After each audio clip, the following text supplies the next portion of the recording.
My name is Larry Peter Ippel, and I got involved in Chicago dance in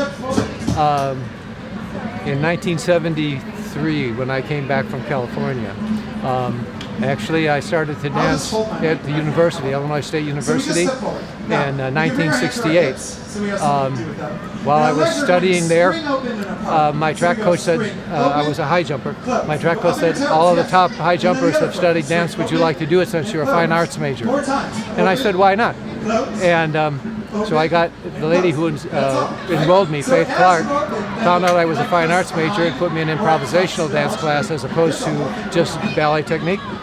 And while I was there, the Nicolai Company came in, and I was blown away. An art form that was physical. And I asked Murray Lewis, I said, would you tell me how I could find out more about this as an art form? And he said, well, this was 1968. He said, if you can come to the University of South Florida, we're doing a summer workshop there. We'll let you attend the workshop if you can get there. And I did, and he kind of became a mentor for me. And I went back to the university, and when I graduated, California Institute of the Arts was developing. And he said, you know, Bella Lewinsky has this new school, and since you're in art education, would you be interested in studying there?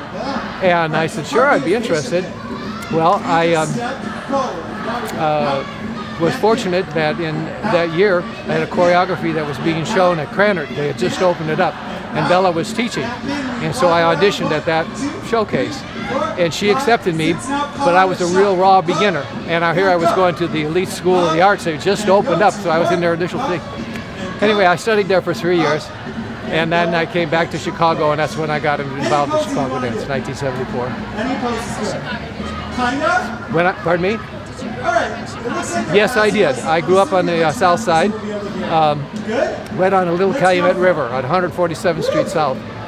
Right, and at that time there, I had absolutely no idea what dance was about, never heard of it or anything. It wasn't until I actually saw Murray Lewis perform that just blew me out of the water. And he was very kind, and he followed my career and helped me a lot. But when I came back to Chicago, unfortunately, I had toured with Bella's company as a technician because I was not a good enough dancer, but she allowed me to do that. And I happened to pick up hepatitis in Mexico. And so when I came back to Chicago, I was just recently married, and I'm down for 6 months. And anyway, my brother saw a little ad in the paper. It was a 1-inch ad. It says, looking for a dancer over 6 feet tall, male dancers. It's a new company for me. And it was Richard Arp who put it in for the Arp Connection and the Royal. He was beginning to work with the Royal Polyphony. And I got out of my sick bed. I went and auditioned. I got the position, and I worked with him for 9 years. Yeah, and so that's kind of how I did. But at that same time, I worked with Maggie Cass at the Chicago Temporary Dance Theater. And then when Richard's company folded in around 1983, I was working with Stephanie Clemens. I had worked with her for 10 years, and we formed Momenta. And I've been affiliated with Momenta all the way until my retirement just a couple of years ago. So that's kind of a quick dance history for me. That's a really good. Oh, thank you. We'll do it one last time. And then I will stop chanting. Time to get a little bit in depth. Okay. I'd love to hear what Richard's work was like. I've never seen it. Well, Richard was a short dancer, but extremely powerful. He worked his body, and his whole concept was an energy placement theory. And he felt that if the energy was in the right position, the line would be correct. And he loved to work and to choreograph. And fortunately with me, I had a lot of dances that he built on me and the rest of the company. I loved him as a director. Being coming from Cal Arts, only having 3 years of dance experience, he really polished me as a dancer. I worked with him for 9 years, and my honor to him was in year 2000. Richard, John Schmitz, I was going to a concert at the Athenaeum, and he said, "Larry, would you like to restage one of Richard's dances?" And John used to take class and behind us in the company in the back. And I said, "Yeah, if Richard's willing." And he said, "Well, I called Richard, and Richard said, yeah, you want to do Naga? It was a trio for 3 men, Richard, myself, and Jerry James originally. And I said, yeah, but it had been 20 years since I danced it. And but I said to John, if Lenny DiCiani, who was his dance captain and that would come in and coach us, Victor Baruskas, who was with Richard's company, myself, and I had a student, oh my goodness.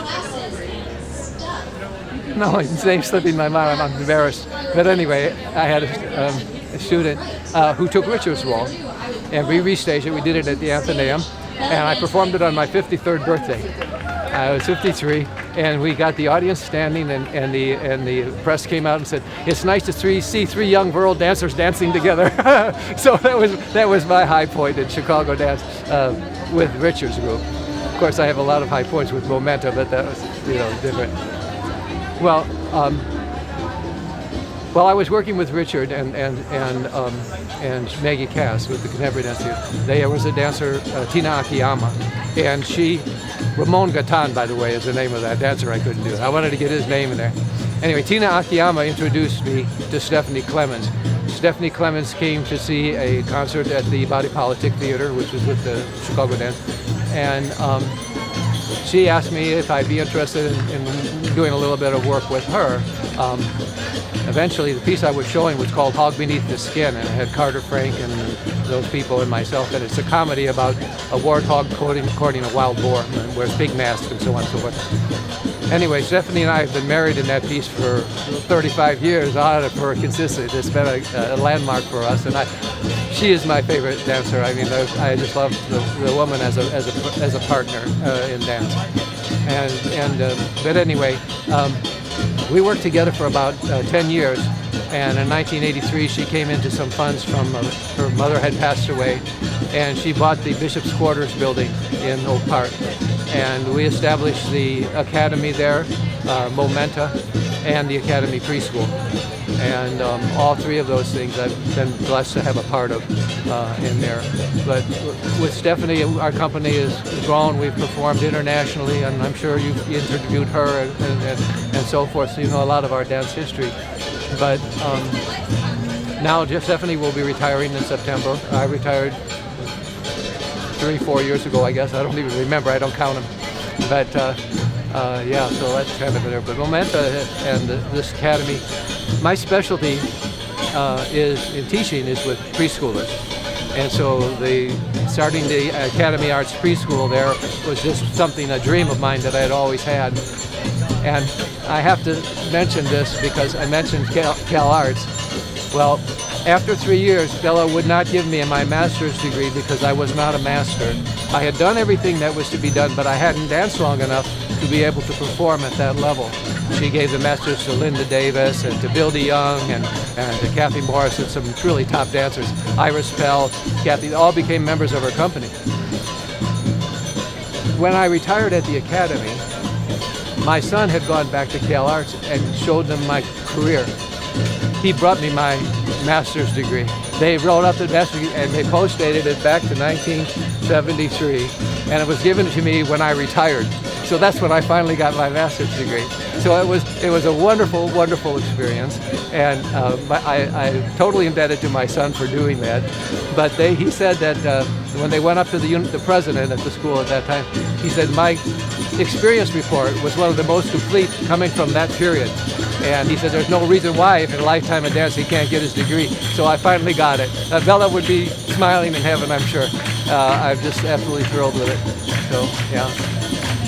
Yeah. So we have time for one more question. Sure. I'm wondering what, if anything, makes dance here in Chicago distinct? Distinct? Family. Family. Richard's company was a family. Momenta is a family. I believe that Maggie, in her prime dancer, Chicago Contemporary Dance Theater, was a family. Those are things that are not happening in the dance world so much now, but at that time it was. And I think that it's beginning to re-happen again because of the necessity for survival. But companies were formed and people stuck together and they worked and they developed their dance styles. Richard had a very unique dance style. His energy placement, there was nobody that could move faster than us. our partnering skills were unsurpassed. Three men dancing together and lifting each other up and dancing and moving and flowing, you know, is a unique experience. So I think that's what makes the Chicago dance unique. I enjoyed being in California. I enjoyed studying there for 3 years, but I come back to Chicago, and I really think that's a key point.